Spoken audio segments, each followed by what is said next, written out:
comentar, tem diversas coisas que você falou que você acha assustador, que para mim é normal, porque eu só enxergo com o olho. Então, o fato de eu só ver com o olho, eu não enxergo 3D, nada disso, essas coisas são... Isso é curioso, que você enxerga 3D, você tem mais dificuldade, mas também, isso é outra coisa que eu esqueci de falar. Não é como se você fechasse o olho e de repente tudo ficasse totalmente 2D, né? Porque tem as outras coisas, sombreamento, Não, é isso mesmo. Eu, na verdade, assim, eu trouxe algumas coisas que eu fui pensando sobre o tema aqui, muito ligado à matemática de forma geral, não só essa questão da visão, né? Que algumas, juntando diversas coisas que eu tenho ouvido de palestras interessantes sobre o assunto. Então, assim, uma coisa que chamou muito a minha atenção nos 90 anos da UFMG, teve uma palestra com o ganhador da medalha Fields, o Arthur Radler, né?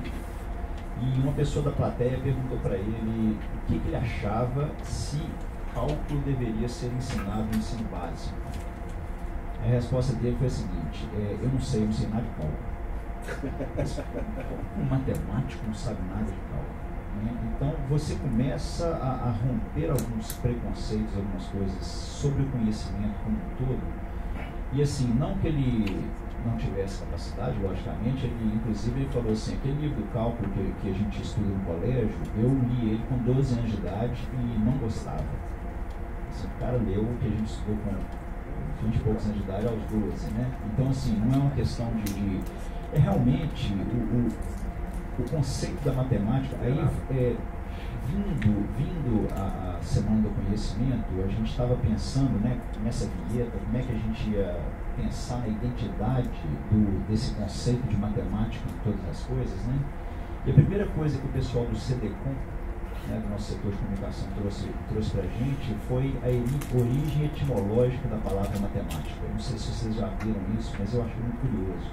Porque matemática vem do grego, que é matematik, e é a união de dois conceitos, onde tik significa arte e matema significa uma coisa que é difícil, né, você trazer lá dos primórdios dos conceitos de hoje, mas o matema é um conjunto de significados que engloba conhecimento, aprendizagem, ciência, explicação, compreensão.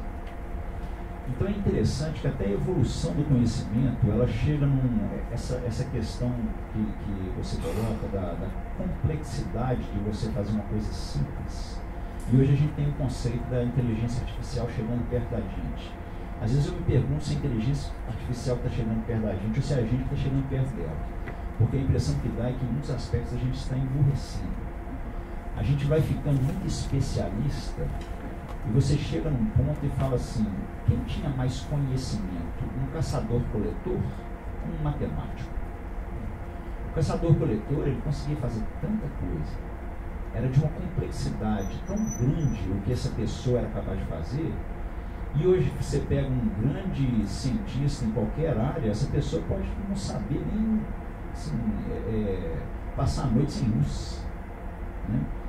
Então, a gente vai se especializando e isso são conceitos que vão ficando e vão causando até, até problemas vamos dizer assim, sociais. Vamos colocar uma briga entre o pessoal da letras com o pessoal da matemática. Vamos dizer assim, qual é a linguagem mais importante? É a linguagem, a matemática é uma linguagem muito importante, a gente precisa de muita linguagem, muita matemática no colégio, no ensino básico. Mas você pode pensar, não, a linguagem, né, toda a conceituação do nosso conhecimento que a gente passa, o português, é muito mais importante. E é interessante, a gente viu na abertura da Semana do Conhecimento, a gente viu um conjunto de duas palestras que foram muito contrastantes, mas muito interessantes, que era o seguinte, era um escritor, o Jacques Fuchs, falando sobre matemática, e o nosso atual chefe do departamento de matemática, o professor Bernardo, falando sobre matemática, né? Então o Bernardo, ele traz um conceito simples, ele fala assim, eu vou falar sobre percolação. O que é percolação? Ele define matematicamente, imagina que você tem uma rede, aí você tem uma probabilidade de passar de um ponto para outro, aí você tem os vértices, uma definição matemática, ele vai constrói uma coisa que você olha e fala assim, caramba, isso está relacionado à explicação de como que rede social funciona, de como que acontece transição de fase de líquido para sólido, por mais que ele comece uma coisa muito árdua, a matemática. Né? Por outro lado, Jacques Fuchs vem e faz uma apresentação onde ele mostra que em autores, deixa eu coloquei nomes aqui, em autores como Jorge Luiz Borges, Georges Perec, Ítalo Calvino, você via conhecimento literário e matemático intrincado em texto, que não era possível nem diferenciar as coisas. Não era, é interessante, um dos textos desse Georges Perec, ele faz um livro, ele faz um livro em francês, onde ele escreve o livro todo com palavras sem usar a letra E. E a letra E no francês é igual a letra A no português, tá certo? Ela tá por todo lado. Aí a brincadeira que ele faz é o seguinte: agora eu quero ver alguém traduzir isso. Como é que você racha o conceito de tradução, e você racha o conceito de tradução não é por um problema linguístico, é por um problema assim, aí você chega numa situação que fica difícil até separar o que é lógica matemática, o que é linguística, o que são as questões que em muitos casos a gente na nossa especialização suprema, a gente acaba perdendo. É isso que eu digo, que assim, parece que a gente está se aproximando da inteligência artificial e não o contrário. A gente vai perdendo conhecimento, né, nessa nossa especialização suprema. Né? E mais, né, assim, existe matemática em estética. Né? Se você olha para o... vou fazer talvez uma coisa deselegante, mas se você olha para o Cerveró, você acha ele feio? Ele tem cara de ter algum problema de saúde? Se você lembra da imagem do Cerveró, aquilo é um problema de simetria. Né? Se você olha para os conceitos hoje de teoria das cordas, de como que são as evoluções das formulações matemáticas para você chegar em modelos que explicam, que conseguem explicar a física quântica e a gravitação, a relatividade, no mesmo conceito, a maioria dos desenvolvimentos que estão ali são desenvolvimentos estéticos. É engraçado, eles tentam fazer com que as equações fiquem simétricas.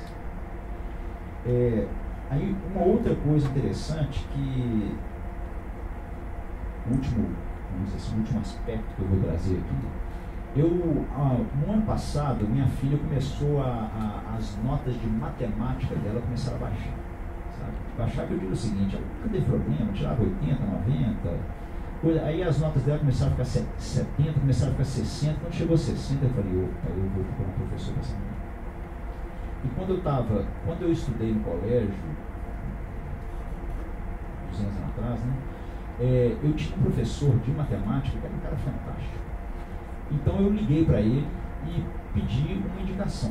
Assim, eu não sei se você ainda dá aula particular, mas eu estou precisando de um reforço para minha filha.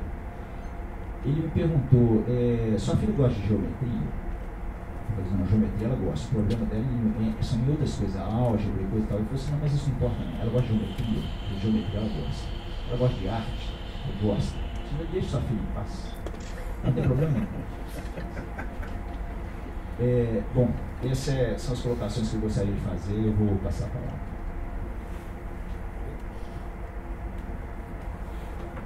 Bom, onde que eu vou começar? Para aqueles que viram minha palestra ontem, né, eu estava falando então das árvores acadêmicas, né, de genealogia acadêmica, né, vendo aquilo sob um ponto de vista bem, quase que hoje trivial, né, que são as redes, né, as redes de colaboração, hoje todo mundo com as redes sociais, né, todo mundo tem um entendimento de o que é uma rede, né, a rede descreve, por exemplo, a conexão entre amigos, né? Como a gente vê, por exemplo, no Facebook, por exemplo, cada pessoa que está ali instalada ou se inscreveu ali no Facebook, né? Ela vai se comunicar com outra, vai encontrar as pessoas, né? A gente tem um conceito importante nas redes, né? Por que a gente encontra os nossos amigos, né? Quando você entra no Facebook, por que encontra os nossos amigos? Porque, na verdade, existe um fenômeno do mundo pequeno, né, que você está a uma distância mais ou menos pré-definida de alguém que você já conheceu em algum momento. Né? Então, você está lá, né, você se conecta com uma pessoa que você talvez nem conhecia, ela se conecta com outra, de repente ela se conecta com uma pessoa lá na frente que é um amigo seu, e em função disso você consegue chegar a reencontrar os seus amigos, o que é uma das coisas que todo mundo coloca, né? As modas fantásticas, eu descobri o meu colega lá de infância e coisas desse tipo, né? Pois bem, então assim, isso esses conceitos, né, que já existiam, conceito de grafo, né, na matemática, etc., hoje são utilizados para problemas extremamente relevantes, né, principalmente com o uso da computação. Por quê? Porque a gente consegue hoje, com o uso da computação, processar um volume de dados muito grande, né? Os grafos que a gente pode processar hoje nos computadores, né? Os exemplos que eu coloquei ontem lá das redes de genealogia acadêmica, né? Nós estávamos falando lá numa rede que tem 1 milhão de nodos, né? Há um tempo atrás isso era impossível. E eu estou falando de uma rede relativamente pequena em termos do que se pode processar hoje, né? Então, é muito interessante, né, a gente ver como aqueles conceitos, né, que a gente estudava, né, quando eu entrei aqui no ISEX, né, eu tive, embora eu seja formado em engenharia, eu fiz vestibular de física, né, então eu vim para o ISEX, quando o ISEX só tinha, na verdade, os alunos de matemática, física e química. Então, a minha concepção de ver os professores, eu fui aluno do professor Edson Judes, né, que é uma coisa, ele é talvez um dos melhores professores que alguma pessoa possa ter, né? Eu falo isso assim sem muita cerimônia, né, porque é muito difícil alguém ser um professor melhor do que ele, mas é claro que eventualmente existem outros, mas ele sempre chamava atenção para essa coisa de você poder tratar, né, escrever melhor os seus problemas do ponto de vista matemático. A gente, quando entra na universidade, né, você está mais preocupado em passar as disciplinas do que saber exatamente como é que você vai usar aquilo, né? E depois você vê mais para frente, né, como todo isso pode ser visto como um formalismo, tem realmente uma utilidade muito grande. Mas eu acho que hoje esses problemas todos, né, que a gente consegue demonstrar em termos de relação entre coisas, pessoas, né? A gente pode tratar, né, esses problemas do ponto de vista da teoria de grafos de uma forma tão intensa que cada dia a gente vê mais certas aplicações, né, serem utilizadas para descrever fenômenos, né, que a gente encontrava isso no dia a dia, mas não tinha realmente uma explicação para eles, né? Então, por exemplo, eu vim de uma área, né, que minha área de pesquisa tradicional é a área de bancos de dados, né, onde você trabalha com dados, né, mas muitas vezes vários fenômenos que você tem ali para você conseguir analisar esse conjunto de dados, é preciso que você dê alguma interpretação. E no caso específico, né, dos grafos, você consegue realmente fazer determinadas modelagens que permitam então saber como é que as pessoas estão conectadas, como é que certas entidades interagem entre si. E eu achei bastante interessante outro dia que o aluno que está trabalhando comigo nesse problema das árvores, né, ele colocou um capítulo lá sobre redes complexas, né, definir algumas métricas, o que é uma rede. E ele colocou um exemplo de uma rede complexa, né, o mapa do metrô de Londres, né. E aí o Fabrício Benevenuto, que é o meu colega, que é nesse projeto, né, ele falou, mas como o Wellington vai colocar logo a rede de metrô, por exemplo, de uma rede complexa, né? Fala que ele vai arrumar um outro exemplo aí, menos, sei lá, mundano, né? Mas se você for para ver, né, quando você vê aquele mapinha do metrô de Londres, né, é uma rede, né? Ali uma rede com todas as conexões, e você pode ter várias interpretações daquela rede. Ela é muito fácil para você saber de onde você está em Londres para ir para outro, ou diretor de Nova York ou de qualquer outro lugar, né? Você está nessa estação, qual o menor caminho que eu posso chegar para chegar na estação X, né? Não necessariamente no caso do metrô, talvez o menor caminho vai ser o mais rápido, porque vai depender se para determinadas estações tem um tempo que você vai gastar naquela estação, se de repente você pegar um caminho maior, você pode chegar mais rapidamente. Mas tem várias aplicações, quer dizer, aquilo ali não é só uma representação gráfica do metrô de Londres, né? Mas ele te dá uma série de outras possibilidades, né? Caminhos diferentes, né? Que você pode tomar para chegar numa outra estação, ou aquelas estações onde você pode ter uma conexão, né? por um transporte de ônibus, né? Então eu achei bastante engraçada essa observação do Fabrício, né? Porque ele achava que ali ele já deveria ter colocado um exemplo que talvez estivesse relacionado com a dissertação dele. E ele colocou o exemplo do metrô de Londres, que eu achei bastante, né, pertinente. Tem o nível, as várias informações que você pode inserir ali vão muito além, né, da própria questão do transporte. Por exemplo, em Londres hoje, né, quase ninguém mais chega na estação de metrô e compra uma passagem, né? Todo mundo já tem um determinado cartão que ele chega e não precisa pagar ali, o que permite você conhecer claramente qual é a locomoção das pessoas, né? Então você sabe que em determinados horários, né, de uma estação para outra você vai ter um movimento muito maior, porque as pessoas todas estão conectadas ali e você consegue identificar de forma mais clara quem são as pessoas. Não necessariamente a pessoa, você tem um controle, né, do fluxo de passageiros naquelas estações, né, que quando você comprava aqueles tickets antigos, simplesmente passava na catraca, né, ele não conseguiria identificar que aquele é um passageiro que todos os dias pega o trem naquela estação e vai descer numa determinada estação lá na frente. Então hoje, no caso do metrô de Londres, é possível você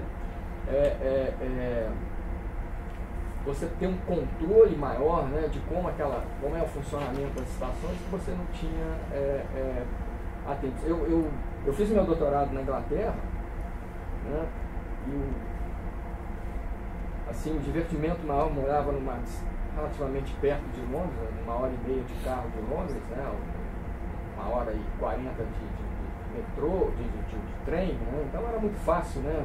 Nos finais de semana, principalmente, a gente sempre ia para Londres, né? Então, assim, entender esse processo lá, quando eu voltei, a última vez que eu fui lá e fiquei mais tempo foi durante as Olimpíadas, né?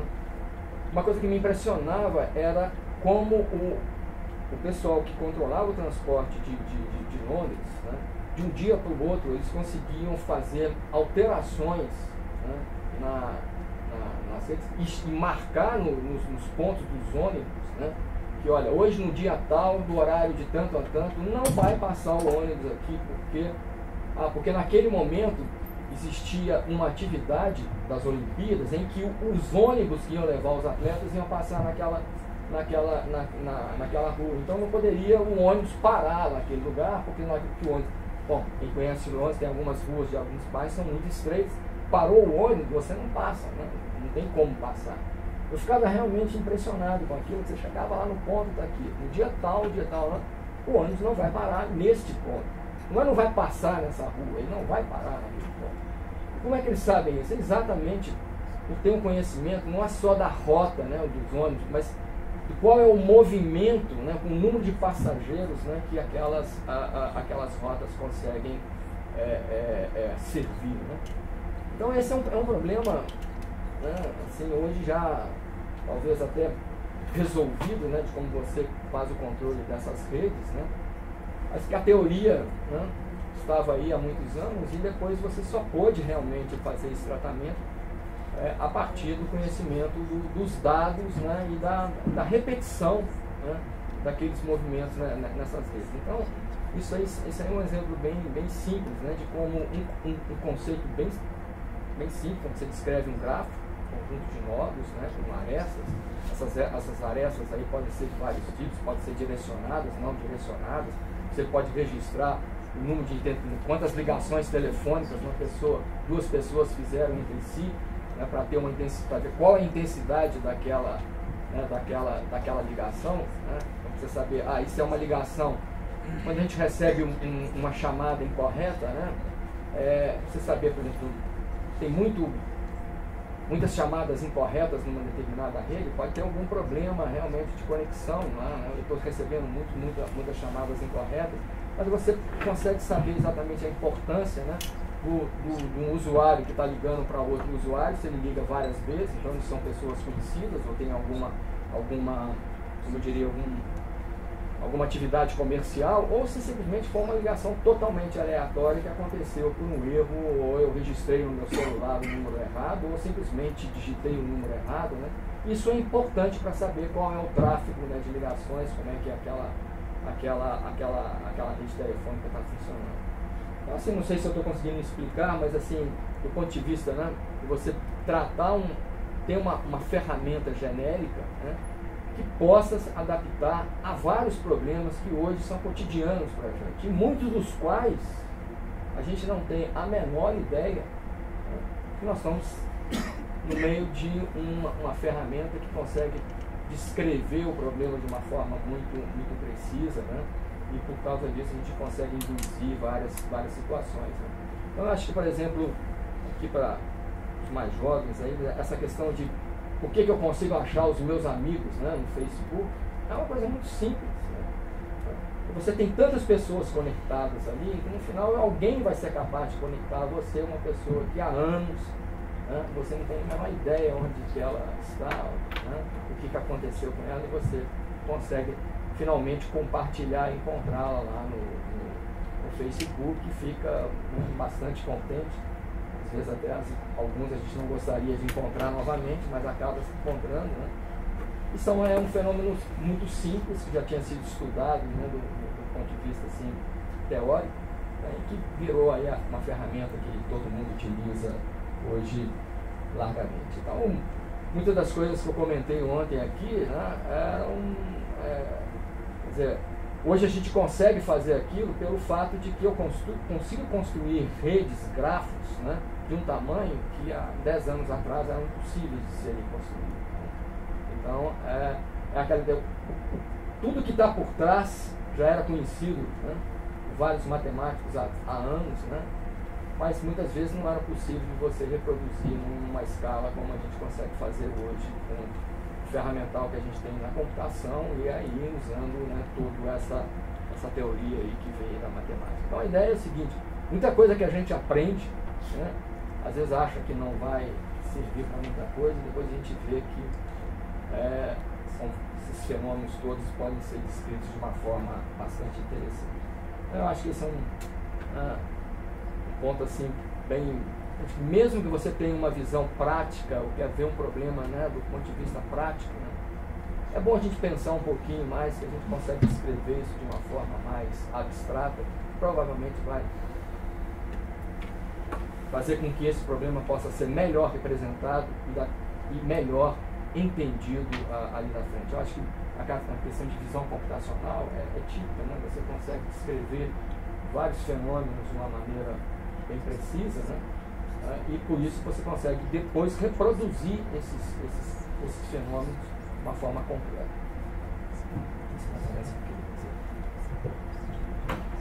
Obrigado. Então, só que eu nem apresentei o pessoal aqui. O professor Lado Jória, lá da Física, é o nosso corretor de pesquisa, o Lender é da computação, o Márcio é da neurociência, né, e eu sou do IAPS. Mas então umas coisas que eu fiquei anotando aqui enquanto o pessoal estava falando, sobre o negócio do direito, né? E da visão e da confiabilidade da visão e da memória. Eu acho muito engraçado aqueles filmes que eles perguntam onde você estava às 2 horas da tarde, no dia 2 de fevereiro de 2016. Você fala, eu não sei nem a semana passada, a minha memória não é inexistente, né? Não é que não seja nem confiável. Né? Aí eu vou olhar no WhatsApp. Pois é. Ou então pelos e-mails, assim, pois horário. É isso que eu ia chegar. Né? Outra coisa, então como é que você pode resolver esse tipo de coisa? Né? Então, o medo, eu estava falando aqui do controle do metrô de Londres, que sabe o passageiro onde é que ele entrou, quanto tempo ele ficou, que linha que ele pegou, etc. E tal, né? E o Facebook também, né? O Facebook tá bom, eu não entendo como é que vai achar meu colega de colégio, né? Agora eu não consigo entender, por exemplo, eu fiquei nos Estados Unidos quando eu tinha 16 anos, 15 anos, uma família lá, e tinha uma menina lá. Aliás, eu nem ia muito com a cara dela, não era minha irmã americana. Né? E aí um dia aparece lá, sugestões de amigos, Juanita, Gol.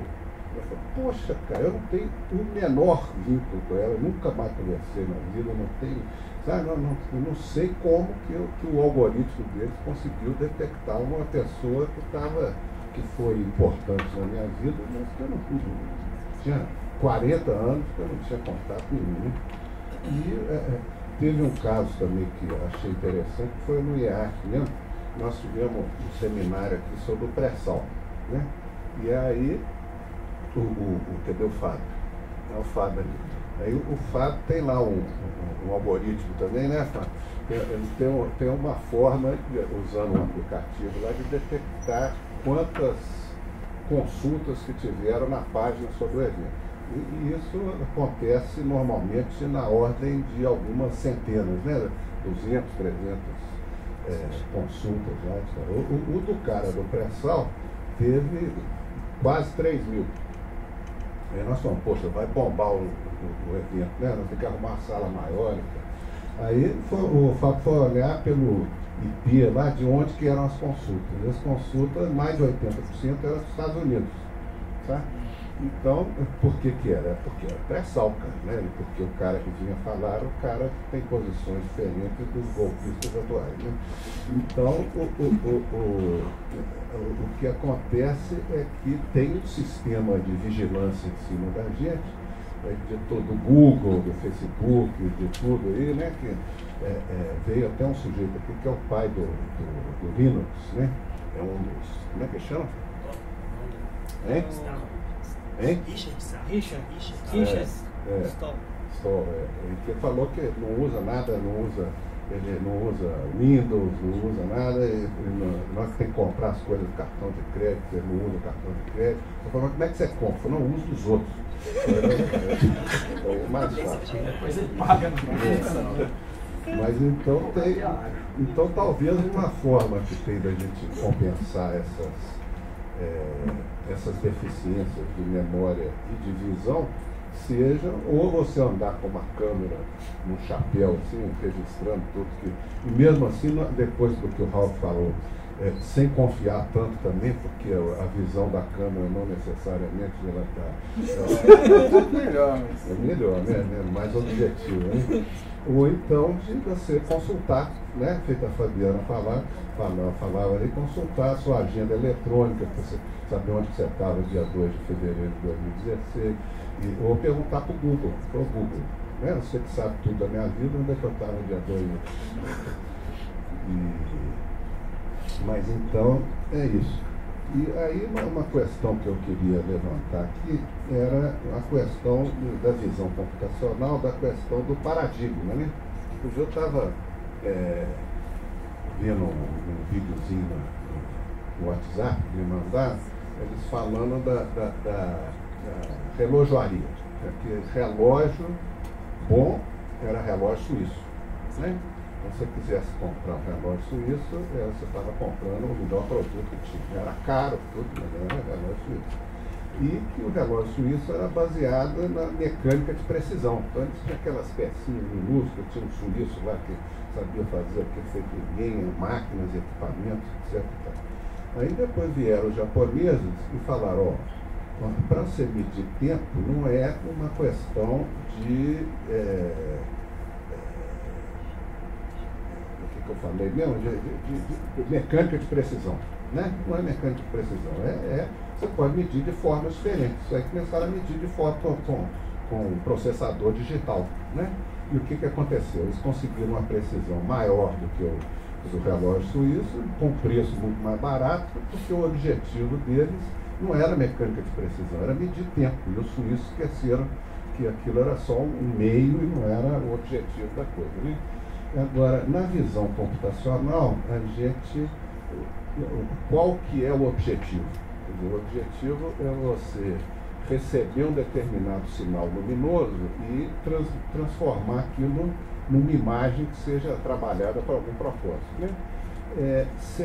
Aí o que se faz? O que se faz é mimetizar os procedimentos que os animais utilizam, nós incluídos, para poder chegar a essa imagem, né? Será que não existe uma forma de você fazer esse processo diferente da forma que os animais fazem? Que é difícil, né? Porque, inclusive, que o processo que os animais fazem tem sido otimizado aí durante muito tempo. Mas mesmo sabendo da capacidade de adaptação dos animais, etc., das espécies, acontece que eles partiram de um determinado ponto, com um determinado ferramental que eles tinham, para poder chegar no olho, né? E se partisse de outra coisa, talvez já chegasse num equipamento diferente de enxergar as coisas, né? Mas eu não tenho, é só uma provocação aí do Márcio, do Ralf, para ver o que eles acham, né? Mas era isso. Bom, um prazer estar nessa mesa aqui. Estou adorando essa discussão. Eu queria levantar algumas coisas que eu acho que tanto o professor Aldo Jorge quanto o Ralf levantaram. Foi o seguinte: realmente nós estamos emburrecendo. Eu acho que parte do processo de emburrecimento está acontecendo porque nós estamos criando processos disciplinares, na qual você tem um médico, por exemplo, que tem uma formação secundária em matemática só, na qual você tem um engenheiro que tem uma formação de ginásio de biologia. Então chega uma certa hora que nós não temos basicamente nenhum humano que é um bom representante da humanidade. E nós estamos cada vez nos afastando desse problema. E essa discussão de achar um ponto comum entre o que nós poderíamos... Bom, será que seria possível construir um processo educacional que fosse adisciplinar ou antidisciplinar? Será que isso é interessante? Eu vi esse conceito no MIT agora, voltando de lá agora, e o Media Lab, basicamente, ele só contrata professores que são antidisciplinares. Não é que eles são interdisciplinares. É um conceito totalmente novo, é um conceito no qual eu não estou querendo que duas áreas diferentes trabalhem em conjunto. Eu quero um cara que estude o que for necessário para entender um determinado fenômeno no processo. Eu acho que a discussão da matemática e Science tudo, ela tem um propósito interessante, porque basicamente a nossa compreensão sobre fenômenos está intimamente associada à nossa capacidade de expressar ele em números, de expressar ele em modelos. A matemática traz uma força, uma ferramenta fantástica para qualquer coisa que a gente queira entender nesse sentido. E a segunda coisa que eu acho que é importante na matemática, está mais associada talvez à matemática pura ou a matemática mais abstrata, que seria, ela direciona a forma que nós conduzimos o raciocínio. E isso tem um impacto gigantesco em filosofia. Ou seja, nessa hora eu acho que a matemática realmente ela pode ser uma cola muito interessante para formar um conceito de antidisciplinaridade. Então, dito isso, eu vou só dar um exemplo que eu acho que ele é interessante. O professor Ralf estava falando sobre como é que nós poderíamos, por exemplo, entender visão, como é que o cérebro interpreta isso.